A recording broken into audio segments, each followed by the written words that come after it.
Hello folks, I recently talked about a situation where I came in and assumed an investigation to replace an investigator who had been compromised during surveillance on a violent subject. And after talking with him and looking at his setup, it really frustrated me to realize that he had absolutely no understanding of human behavior. So I want to kind of use a similar layout of a neighborhood to show you exactly how he was set up so you don't do something like this in the future. And basically it's thinking about what could happen. All right, so let's say this is your subject house right here in the neighborhood, and as you look at it on an aerial, let's see if we can move this a little bit. As you look at this from an aerial, you can see that the house is situated in the middle of a block, and you have a turn right here. So it's going to be really difficult to set up in this area just because you're way too close. So ideally, you'd want to set up south of the residence. I always recommend that you always get across from a street, because the likelihood of this subject traveling south into this part of the neighborhood on a regular basis is pretty limited, which means he's not going to be familiar with that part of the neighborhood there. Most likely the subject will exit the residence, and this is a dead end here, and this is a main drive that can get them to north or south. It's a main north-south road. So you're going to want to set up south of here most likely to get an eye on the house. So let's take a look at that. So as we zoom in closer,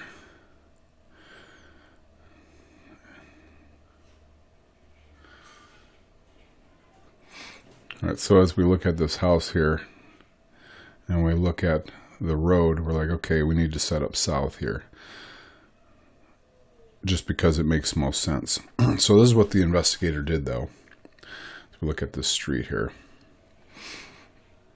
he picked the only tree in the whole street to park under so he could be in the shade. And that's what determined where he was going to set up, was where there was shade, because it was summertime, it was hot. So he put an emphasis on being in the shade versus being in a safe spot. Mind you, this subject was known to possess guns, had displayed violence, and it wasn't just something that you'd take casually. So let's look at this. We have shade right here, and shade, if you spin this around, that's what he had done. Here's the house you're looking at, right? So most likely you're going to watch your subject come out and basically egress out of the neighborhood to that main drive right there. So let's spin around again. Now this is something that once you've been compromised the first time for a poor setup in this situation, you'll never forget it. And this is what you want to look at right here. This is the neighborhood cluster box. A neighborhood cluster box basically means that anybody in the neighborhood that wants to get their mail, either coming home from work during the day, they're going to walk or drive to this mailbox to get their mail. So although this is a tempting spot to sit in the shade, you're going to have a lot of neighborhood traffic. Now, if you don't care about that, that's not a big deal. But this individual, just for demonstration purposes, let's say he chose, let's say there's a shade spot here. Okay, like I mentioned, there's only one shade spot in the whole entire road. And that shade spot was essentially here between the subject's house and the mailbox.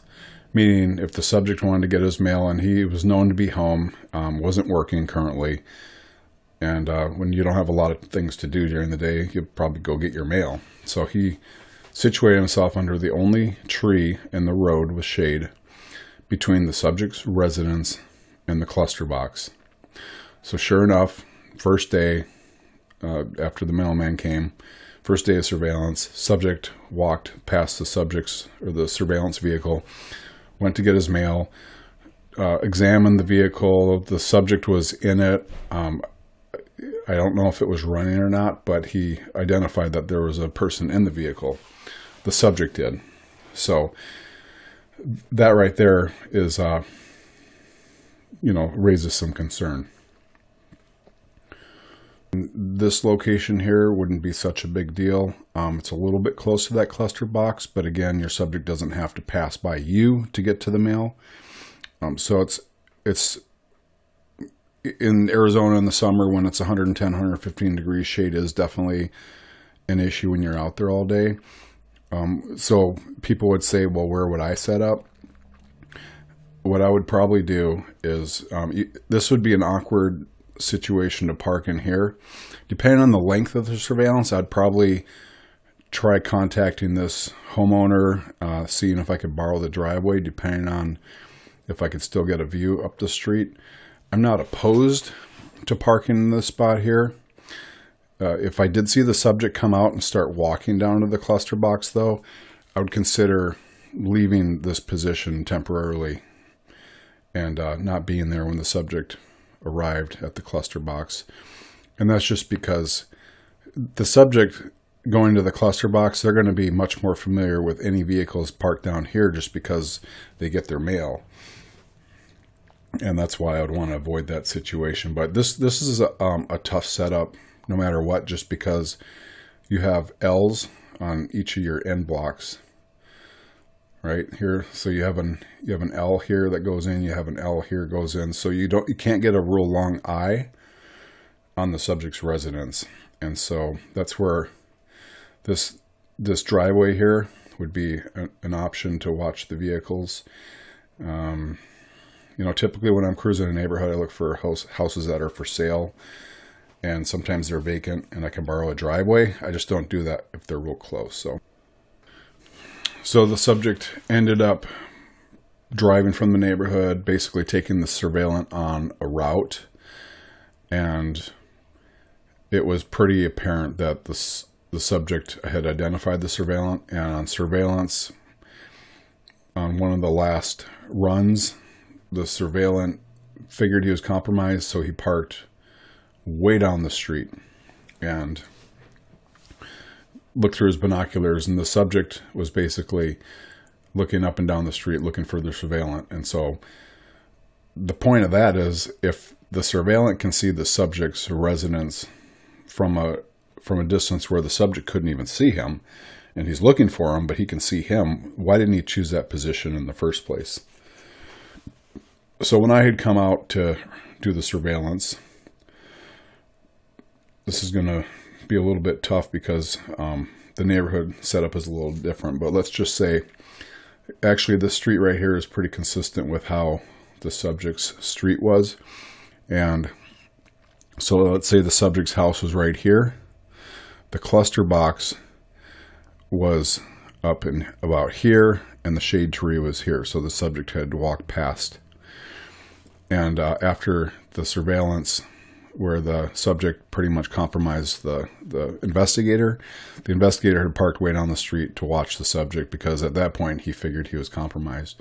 So when I set up in that neighborhood, and this is actually pretty much a good demonstration, it just didn't have the shade trees and the cluster box in this neighborhood, so I couldn't show it very well. I set up across the main road. So I set up in here.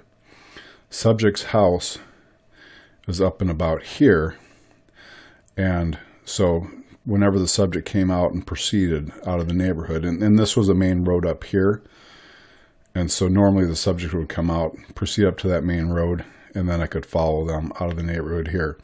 So the likelihood of the subject ever passing over this main road and coming into this neighborhood was limited, unless he had a friend that you weren't aware of. But most people aren't aware of the other side of a main road of that neighborhood. And when I say familiar with it, they're not familiar with the vehicles. And so from here, you have a pretty good idea when the subject's going to exit. And again, I didn't care about watching the house so much. I knew the vehicles for the subject, and that's what I keyed in on, is what vehicles were leaving the neighborhood. And I could watch. I had a reference point where I could see, okay, after this tree, for example, if a vehicle pulled out, came up here, I could identify it. It was a unique enough vehicle where I could identify it and follow it from the neighborhood. So this investigator was compromised. It was a violent subject. I can't go into detail because of the confidentiality of the case, but the subject started displaying violent behavior, and the surveillant was pulled from the surveillance. And when I debriefed him before I assumed the surveillance, and he explained where he was parked and the behavior of the subject, that's when I actually produced my first YouTube video and said, this is ridiculous to be putting investigators out there that have no clue on how to do a common sense surveillance, and they don't think ahead and put themselves in a dangerous situation. This guy was dangerous. He was violent, and he started displaying violent behavior that was pretty suspicious. And if the surveillant would have remained out there, I have no doubt that there would have been an altercation. So the main thing is to be safe out there. And we're going to go over a lot of different surveillance scenarios and how to position, and you'll get a pretty good idea after a while that they all come down to fundamentals of setting up for a surveillance. And that's what we're going to go through. So something else I might consider once I get the behaviors of the subject down and somewhat of their patterns is I would consider parking over here and just catching the subject when they left the neighborhood. The thing is if you don't have an eye on the street and the subject, let's say one day they decide they want to go east for some reason, and they leave their residence here and then go up and around through the neighborhood and pop out that point there, then you're going to miss it if you're solo. So if you do have another investigator, if you do have one and you are really worried about being compromised and the behaviors of their subjects show that pretty much this is their main egress out of the neighborhood, then I would definitely consider setting up down in here and catching them when they come out. If I have two investigators, as you can see here, subjects only two egress points out of this neighborhood is this point right here and this point right here. So they're pretty much well contained. So in that situation, you could easily park somebody over in here, down in here, wherever, maybe even in that parking garage. I believe that's a parking garage right there. Yeah, they could probably set up there or even below and catch them coming out, because it doesn't look like there's much parked out here other than you could have them set up further east. But the only challenge with having an investigator set up in this parking garage is when the subject comes out, you got to exit that parking garage and get out of there pretty quick. And it looks like this is the point here. So by the time you exited out of that parking garage and came down here, your subject's probably going to be gone. That's probably a little risky because it doesn't look like there's any lights at this intersection here. So those are things to consider. But every situation is a little bit different. You just got to use the best approach you can when you're doing it. This is Darren Fredrickson with Team Guardian, founder of Master Surveillant training program. If you like this video, please like it below, subscribe, and I'm going to try to be more consistent putting videos out. They just might be out in the field as I'm traveling. So thanks and have a great day.